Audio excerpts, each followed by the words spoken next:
सुजाता कुकरेती और आप देख रहे हैं माइक ऑन है। बड़ी खबरों पर माइक ऑन कर रही हूं और आज जो खबरें आपके लिए लेकर आई हूं, सबसे पहले आपको दिखाऊंगी कि क्या बंगाल में भी अब चलेगा बुलडोजर, क्योंकि बंगाल में कोलकाता में बीती रात बुलडोजर उतर आया। आखिर इससे क्या कोई संकेत देने की कोशिश है? पश्चिम बंगाल में भी क्या बुलडोजर शासन होगा?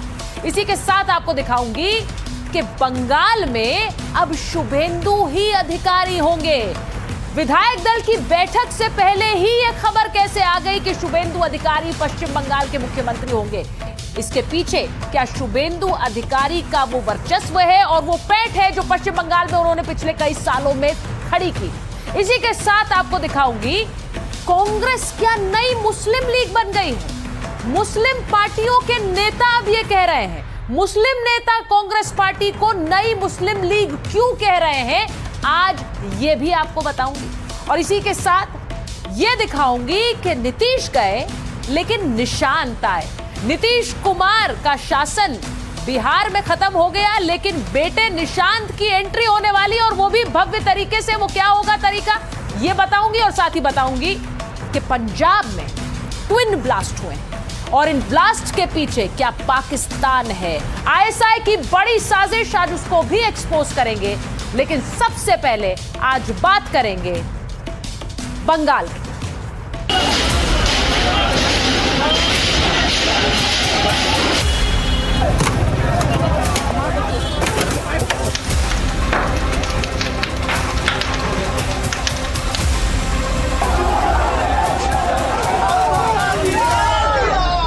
चुनाव नतीजों के बाद बंगाल में बड़ा बवाल।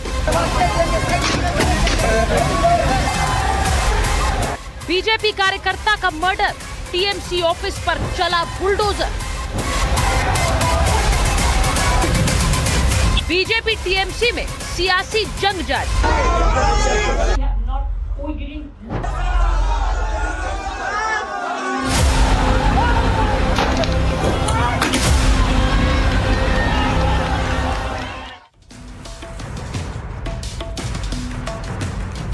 तो आज सबसे पहले आपको यही दिखा रही हूं कि बंगाल में कैसे बुलडोजर चल रहा है। बंगाल में जीत के बाद क्या बुलडोजर का ऑर्डर आया है? सबसे पहले आपको तस्वीर दिखाती हूं पश्चिम बंगाल में। मेरे पीछे जो तस्वीर आप देखेंगे, यहां पर कोलकाता में बुलडोजर चला और कोलकाता में बीती रात न्यू मार्केट में बुलडोजर की एंट्री हुई। अब ये सारे वो लोग थे जो बीजेपी की जीत का जश्न मना रहे थे। ये तस्वीरें जरा आपको दिखाती हूं।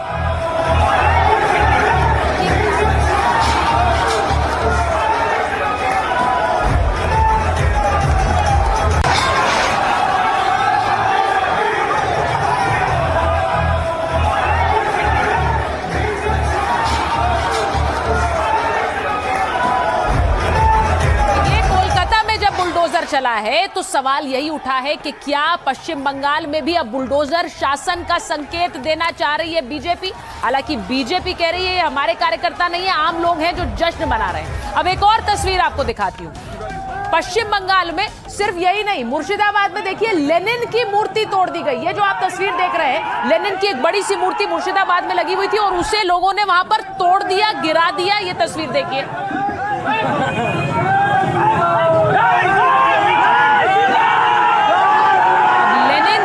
मार्क्सवादी शासन का एक तरह से प्रतीक है, तो वहां पर वाम दल गए, ममता गई और अब लेनिन भी चले गए। तो लेनिन की ये मूर्ति आम लोगों ने गिरा दी और वहां जय श्री राम के नारे लगा दिए। अब आपको एक और तस्वीर दिखाती हूं। अब एक और तस्वीर देखिए। पश्चिम बंगाल में देखिए किस तरह से टीएमसी ऑफिस में ये हथियार मिले, ये तलवारें मिली हैं। ये जो सारी आप तलवारें देख रहे हैं, ये टीएमसी ऑफिस से मिली है। नॉर्थ 24 परगना का दफ्तर था और वहां से ये तलवारें बरामद हुई। अब सवाल पूछे जा रहे हैं कि इन तलवारों की क्या जरूरत थी टीएमसी के दफ्तर में, लेकिन वहां पर पुलिस ने ये सारी तलवारें बरामद की हैं और तस्वीरें भी जारी की।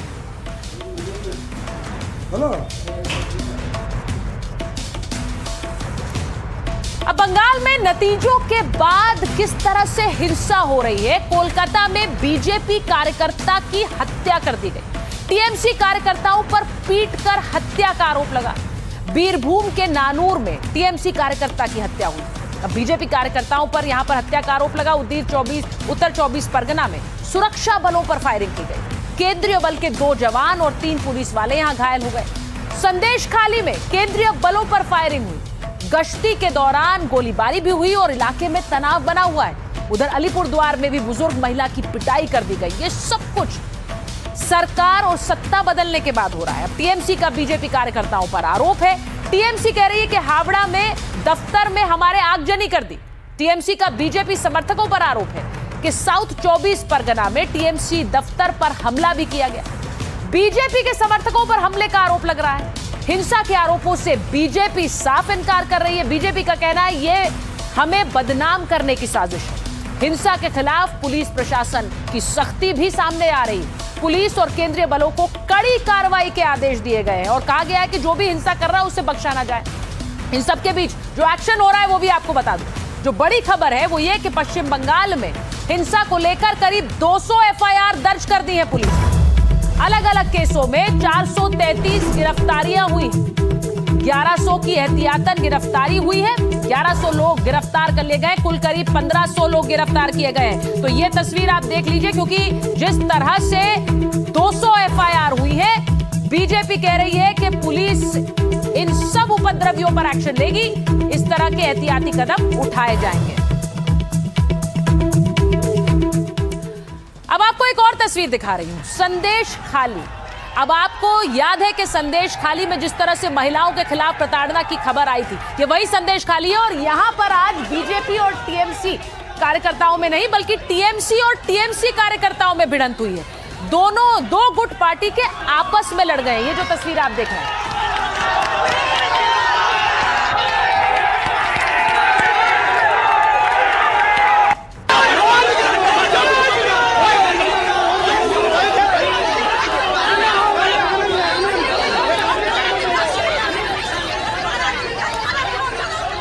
पश्चिम बंगाल में 9 मई को शपथ ग्रहण है, लेकिन उससे पहले चुनावी हिंसा किस तरह से पश्चिम बंगाल में नजर आ रही है, देखिए।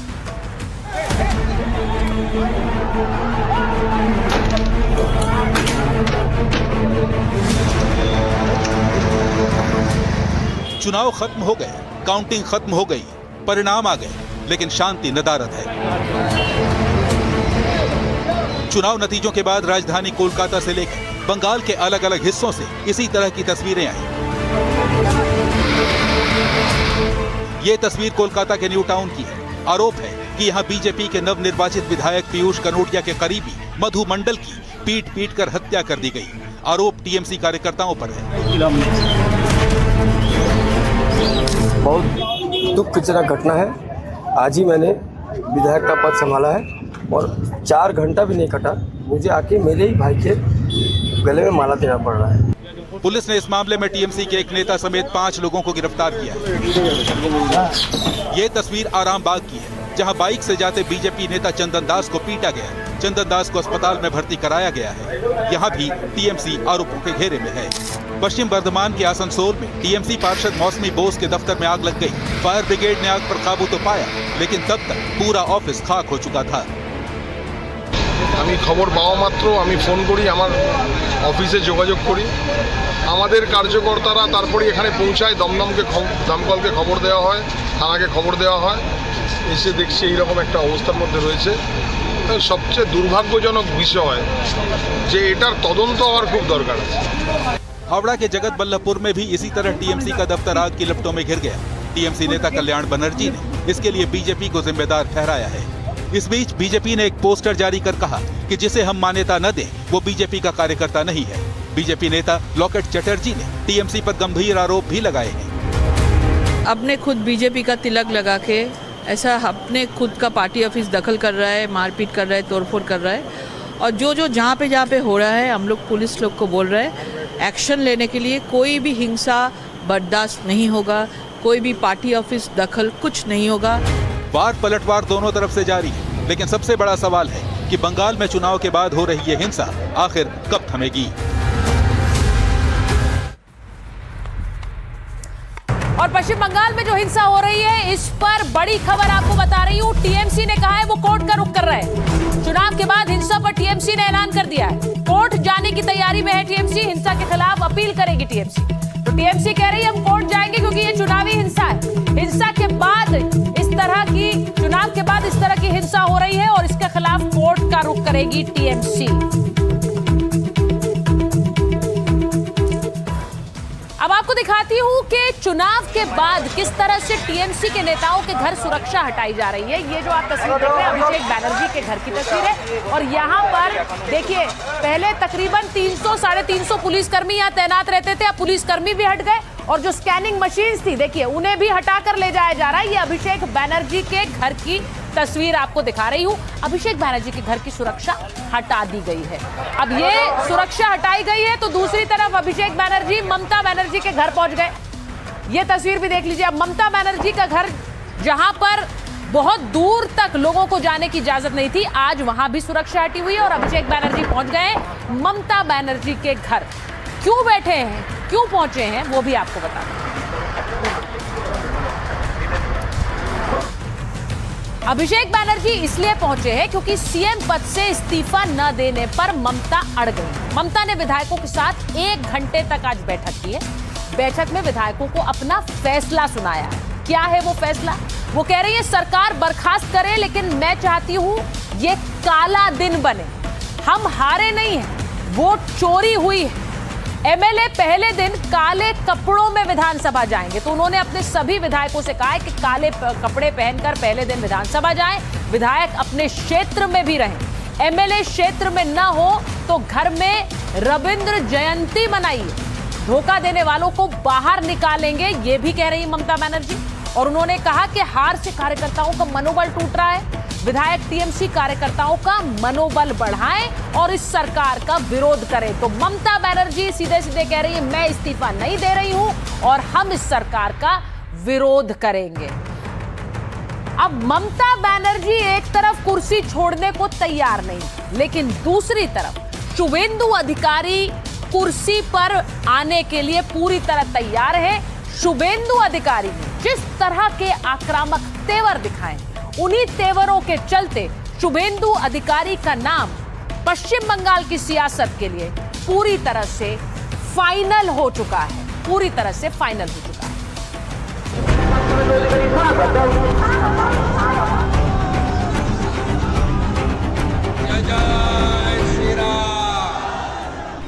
जितना भी बंगाली हिंदू है सब लोग खुल के वोट किया। जितना मुसलमान वोट देने के लिए निकला सब ममता को वोट दिया। मुझे हिंदू, सिख, जैन, बुद्धिस्ट लोग ने आशीर्वाद देकर जिताया। हिंदू हिंदू हिंदू हिंदू हिंदू हिंदू। सब हिंदू बीजेपी को वोट कर रहा है। सब हिंदू बीजेपी को वोट कर रहा है। हिंदू बीजेपी को वोट कर रहा है। माँ का आशीर्वाद मुझे मेरा ऊपर है। ममता बनर्जी हिंदू धर्म को गंदा धर्म बोलता है। योगी जी का भागुआ और गोरखपुर मठाधीश को मैं सनातनी होने के नाते मैं माँ भरगवी माँ की, माँ नाचिंदा की भूमि से प्रणाम करती। नहीं चलेगा। भवानीपुर में गुंडागर्दी खत्म करने के लिए मोदी जी मुझे भेजा है। बीजेपी बाबर का नाम पश्चिम बंगाल में लिखने नहीं देगा। जो हमारे साथ हम उनका साथ। जय श्री राम, जय श्री राम, जय श्री राम। भारत माता की।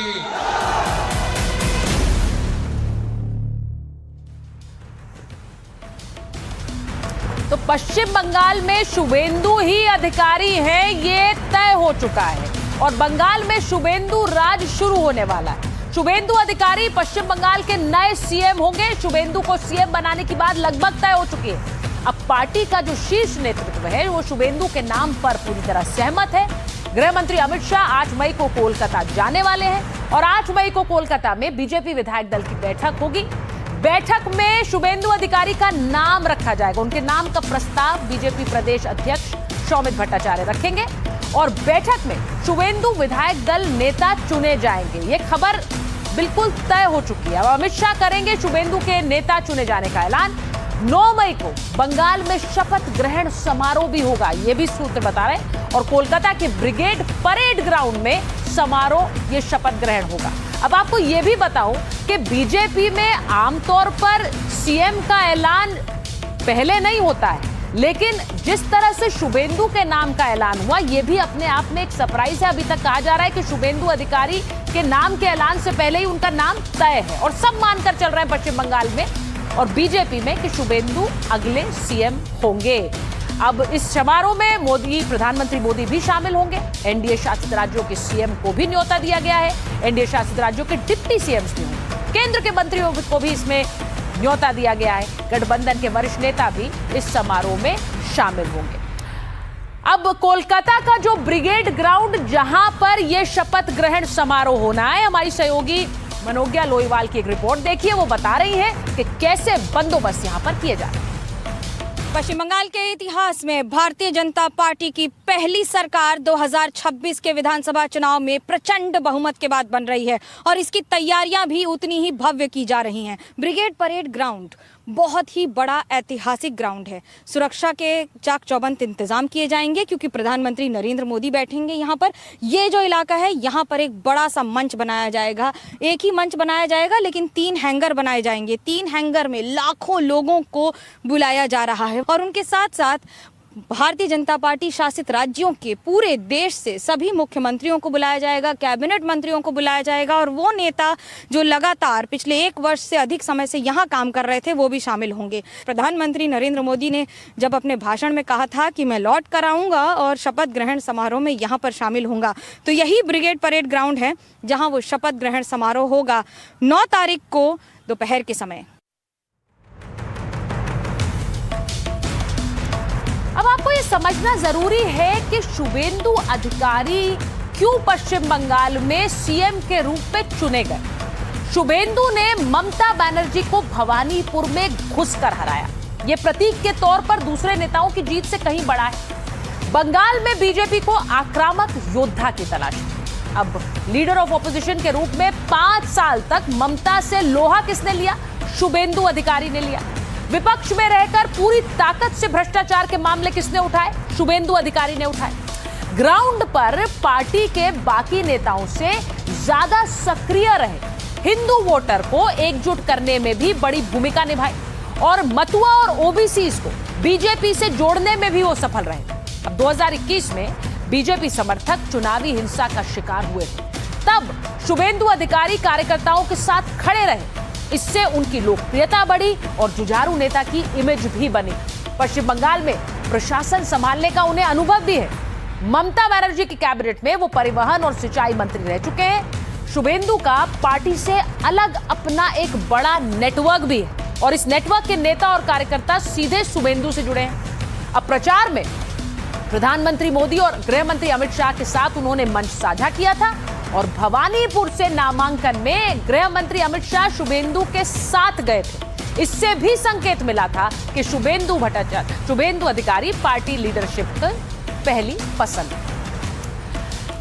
अब आपको एक तस्वीर दिखाती हूं। बंगाल में बीजेपी की सत्ता आई लेकिन खुशी कांग्रेस में थी। क्यों? क्योंकि कांग्रेस पार्टी का एक दफ्तर जिस पर बहुत समय से तृणमूल ने कब्जा कर रखा था, वो आखिरकार कांग्रेस ने वापस ले लिया। तो ये तस्वीरें बीजेपी की जीत से कांग्रेस की खुशी दिखाती हैं क्योंकि वहां पहुंचकर कांग्रेस कार्यकर्ताओं ने तृणमूल का झंडा हटाया, वहां पर फिर से पुताई की और तृणमूल के सारे निशान मिटा दिए।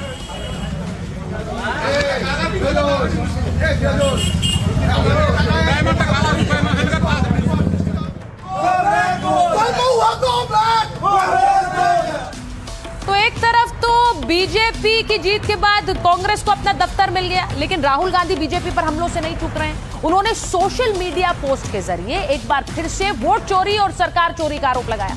राहुल गांधी किसी का नाम नहीं ले रहे हैं, लेकिन समझना मुश्किल नहीं है कि वो बीजेपी पर हमला क्यों कर रहे हैं और ममता बनर्जी से सहानुभूति क्यों जुटा रहे हैं। तो एक तरफ राहुल गांधी जहां बीजेपी पर हमला कर रहे हैं, वहीं अखिलेश यादव, आपको दिखाऊं कि अखिलेश यादव जो कि ममता बनर्जी से मिलने के लिए पश्चिम बंगाल जा रहे हैं। लेकिन क्या कारण सिर्फ ममता बनर्जी से मुलाकात है? ममता बनर्जी से उन्होंने लगातार समर्थन उन्होंने दिया, चुनाव के दौरान प्रचार भी किया, लेकिन बड़ी बात यह है कि अखिलेश यादव सिर्फ इसीलिए पश्चिम बंगाल नहीं जा रहे।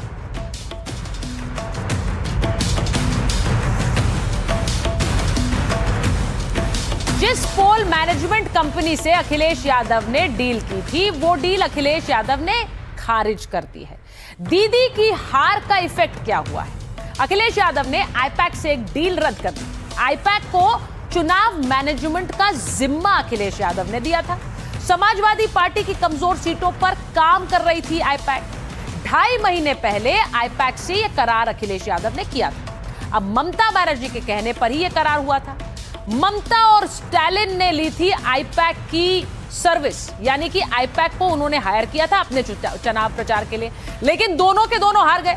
अब विधानसभा चुनाव में ममता और स्टालिन की हार के बाद अखिलेश यादव ने यह बड़ा फैसला लिया। डीएमके और टीएमसी की हार के बाद डील रद्द कर दी और फंड की कमी के चलते यह फैसला लिया, ये अखिलेश कह रहे हैं। लेकिन कहा जा रहा है कि इस डील के, इस हार के साइड इफेक्ट्स ये हुए कि अखिलेश यादव को लग रहा है कि बीजेपी को रोक पाना आईपैक के बस की बात नहीं है, इसीलिए उन्हें कुछ और तरकीब लगानी हो। हालांकि इस बीच बीजेपी विजय पर्व मना रही है, और वो पर्व कैसे मना रही है? 7 मई से 12 मई के बीच अपनी ताकत दिखाने वाली है। ये जो आप तस्वीर देख रहे हैं, 3 कार्यक्रम करने वाली है। 7 मई को बिहार में कैबिनेट विस्तार होगा, नए मंत्री शपथ लेंगे और इसकी तैयारियां जोरों से हो रही हैं। वहीं 9 मई को कोलकाता में नई सरकार शपथ लेने वाली है और 12 मई को असम में शपथ ग्रहण कार्यक्रम हो सकता है और हिमंत बिस्व शर्मा फिर से मुख्यमंत्री के रूप में शपथ ग्रहण कर सकते हैं। तो ये है बीजेपी का विजय पर्व, जो वो अगले कई दिन तक मनाने वाली है, बिहार टू बंगाल टू असम।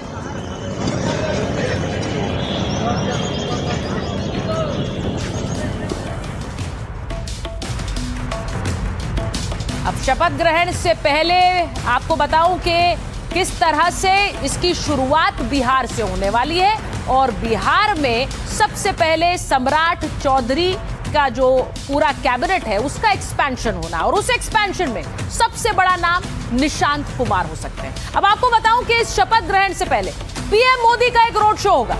प्रधानमंत्री नरेंद्र मोदी सुबह 10:30 बजे पटना एयरपोर्ट पहुंचेंगे और इसके बाद पीएम मोदी का पटना एयरपोर्ट से गांधी मैदान तक का एक रोड शो होने वाला है। तो ये रोड शो एक तरह से बीजेपी के इस विजय पर्व की शुरुआत करेगा। उस विजय पर्व की शुरुआत होगी पीएम मोदी के रोड शो के साथ।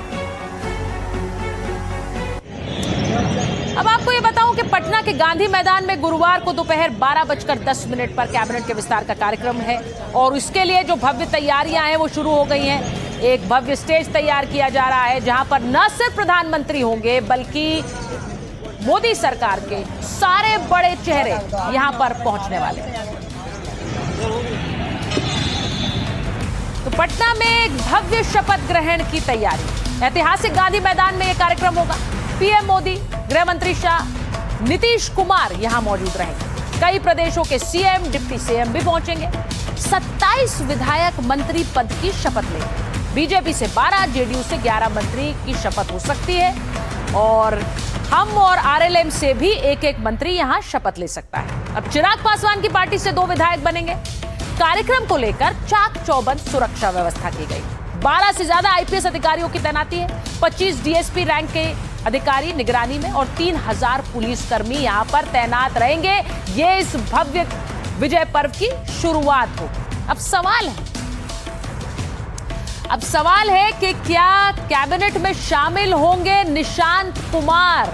निशांत कुमार को लेकर जो स्पेक्यूलेशन चल रहा है, जो कयास लगाए जा रहे हैं, आप ये तस्वीरें देखिए। निशांत कुमार अपने पिता नीतीश कुमार के साथ कई मौकों पर नजर आए, लेकिन पिछली बार जब नीतीश कुमार ने कुर्सी छोड़ी तब उन्होंने डेप्यूटी सीएम का पद के लिए शपथ नहीं ली।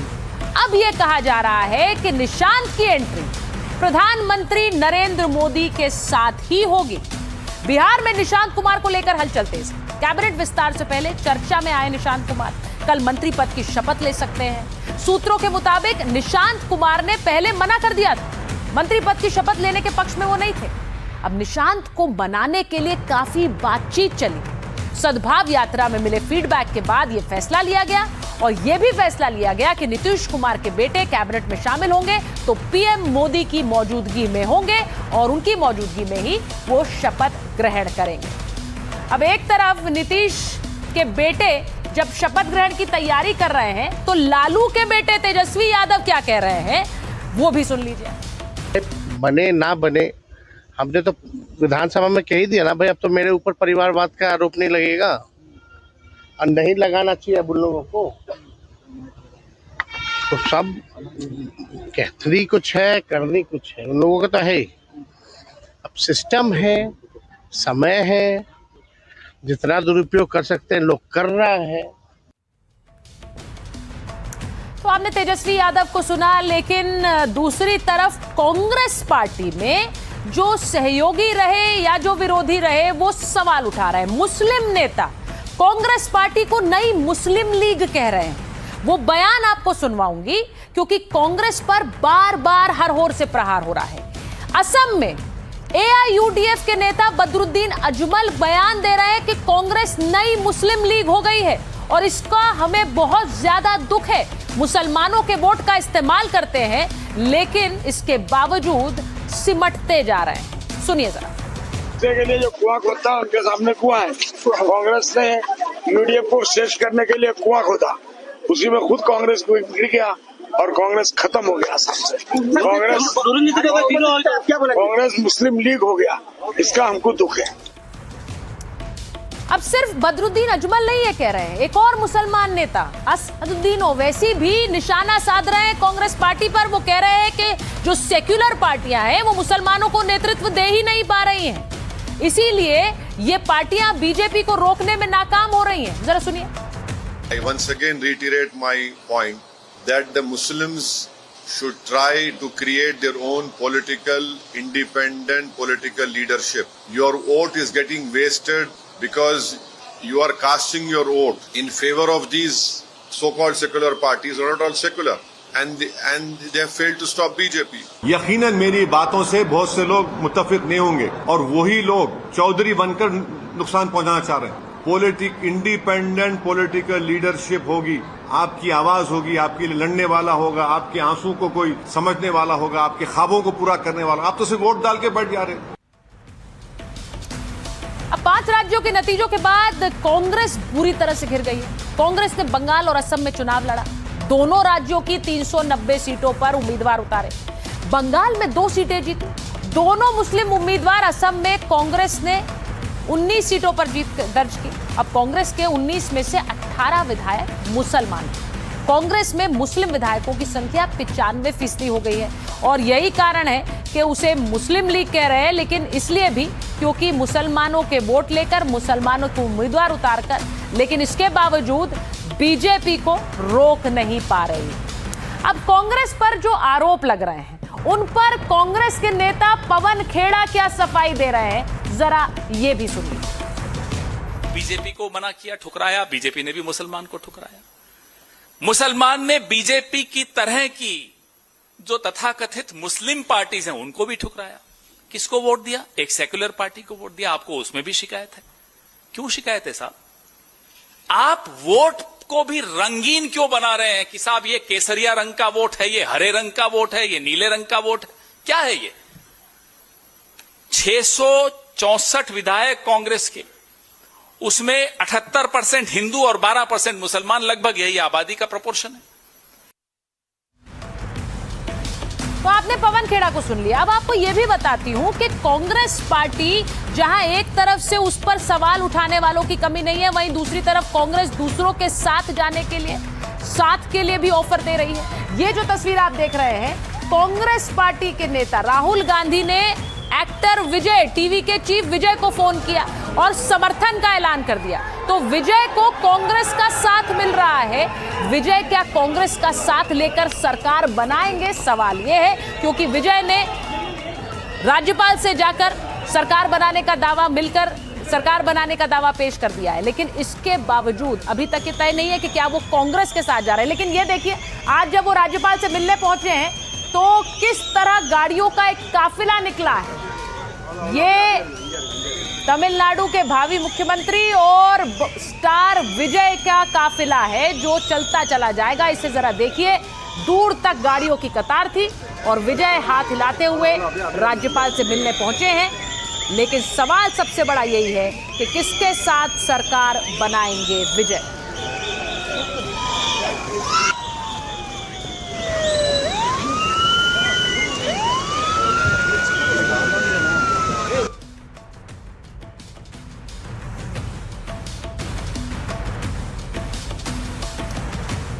अब आपको बताऊं कि विजय के साथ हाथ मिलाने पर कांग्रेस पर एक और आरोप लगा दिया गया और वो आरोप लगा रही है डीएमके।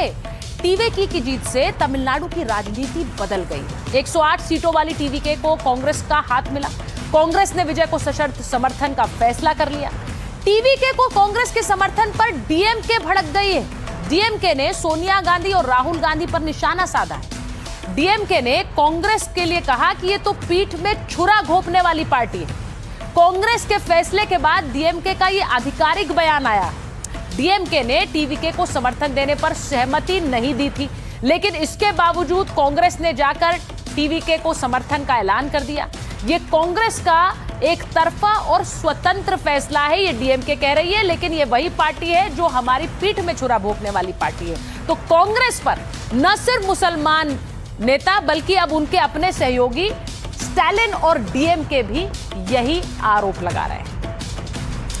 अब आपको दिखाती हूं जालंधर में ट्विन ब्लास्ट के बाद किस तरह से सियासत गर्मा गई है। आपको बताऊं कि पंजाब में 2 ब्लास्ट हुए। पहली तस्वीर देखिए, जालंधर की तस्वीर है। जालंधर में बीएसएफ हेडक्वार्टर के पास यह धमाका हुआ है। धमाके की तस्वीर देखिए।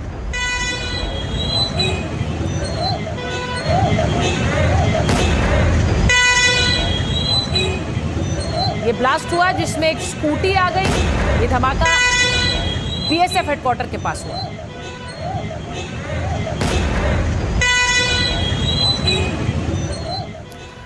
अब जालंधर ब्लास्ट के कुछ ही मिनटों के बाद अमृतसर में भी ब्लास्ट हो गया। खासा आर्मी कैंट एरिया था जहां पर यह विस्फोट हुआ है। ये भी देखिए, अमृतसर में खासा आर्मी कैंट एरिया में यह विस्फोट हुआ है।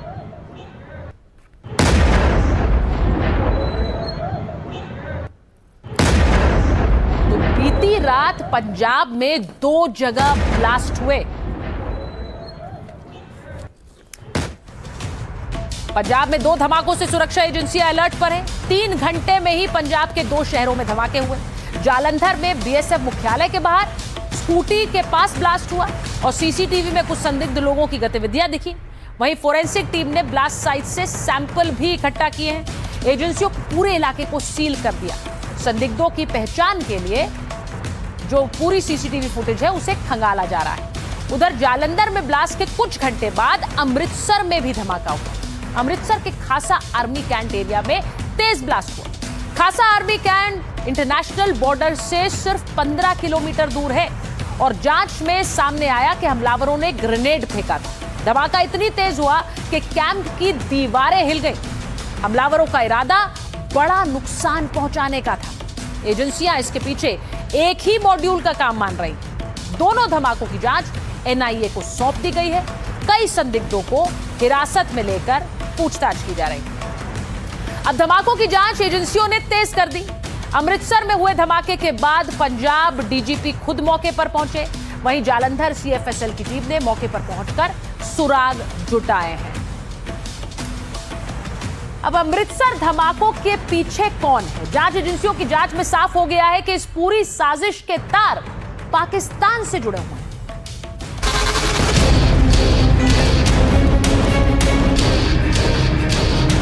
पंजाब को दहलाने की साजिश किसने रची? क्या ऑपरेशन सिंदूर का बदला लेने के लिए किए गए धमाके? क्या धमाकों के पीछे है पाकिस्तान कनेक्शन? इन तमाम सवालों से पर्दा उठ चुका है। सामने आ चुका है कि इन धमाकों की साजिश किसने रची थी। एजेंसियों को शक है कि इन धमाकों के पीछे कोई और नहीं बल्कि पाकिस्तान की आईएसआई का हाथ है। इस इंसीडेंट का हजे किसी ने क्लेम नहीं किया हैगा, पर असी अज्यूम करते हैं कि ऑपरेशन सिंदूर की एनिवर्सरी होने करके this is part of Pakistan's ISI's designs to cause disruptions in Punjab. ते पंजाब एक प्रॉक्सी वॉर लड़ रहा हैगा देश के बिहाफ ते अगेंस्ट पाकिस्तान। जांच में पता चला है कि जालंधर और अमृतसर में आईईडी ब्लास्ट हुए। दोनों धमाकों में रिमोट ऑपरेटेड आईईडी का इस्तेमाल हुआ है। आईईडी हैगी इतने मौके ते शार्पनर मिले हैगे। सो इट अपीयर्स की एक इम्प्रोवाइज्ड डिवाइस जी असेंबल की गई। मोस्ट लाइकली क्योंकि कोई वायर्स नहीं मिलिया है तो या तो टाइम्ड एक्सप्लोजन है या रिमोट तो किया गया है। पंजाब डीजीपी के मुताबिक आईएसआई से जुड़े लोग सोशल मीडिया पर धमाकों को लेकर भ्रम फैलाने में जुटे हैं, लेकिन पुलिस की जांच जारी है। संदिग्धों की पहचान के लिए मुस्तैदी से टीमें बना दी गई। पुलिस के मुताबिक आईएसआई लोकल खालिस्तानी समर्थकों के जरिए पंजाब को अस्थिर दिखाने की कोशिश करता है, लेकिन पंजाब में स्थिति कंट्रोल में। सीसीटीवी और मौकों से मिले सुरागों के आधार पर जांच की जा रही है। पंजाब में ब्लास्ट होता है, लेकिन उस पर जो बयान आते हैं वो हैरान करने वाले हैं। पंजाब के मुख्यमंत्री कह रहे हैं कि जहां चुनाव होता है उससे पहले इस तरह की साजिश बीजेपी कराती है। तो वही फारूक अब्दुल्ला क्या कह रहा है? वो कह रहे हैं भारत में तो धमाके होते रहते हैं। इस तरह कोजियां हरकतां ना करो। ये बीजेपी जिहड़ी है, ये जिहड़ी स्टेट 'ਚ इलेक्शन लड़नी ਹੁੰਦੀ है ਉੱਥੇ ਜਾ ਕੇ ਪਹਿਲਾਂ ਲੜਾਈ ਕਰਾਉਂਦੇ ਆ।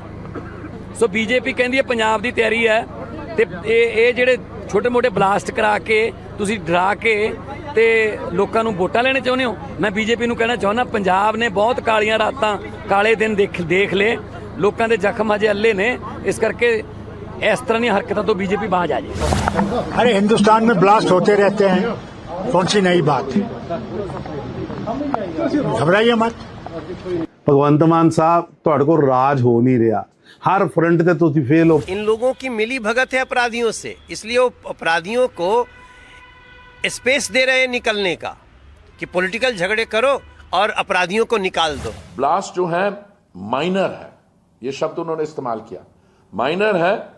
एंड ये भी सजेस्ट किया कि शायद ये बीजेपी ने ये ब्लास्ट करवाया। तो हैरानगी is too mild a term, unbelievable. Punjab में जो ब्लास्ट हुए हैं उस पर तो जांच हो ही रही है, लेकिन जिस तरह के बयान सामने आए, खासकर मुख्यमंत्री मान के, उसके बाद सियासत जरूर गर्मा गई। माइक ऑन है में आज के लिए फिलहाल इतना ही। आपसे फिर मुलाकात होगी कल रात 8 बजे।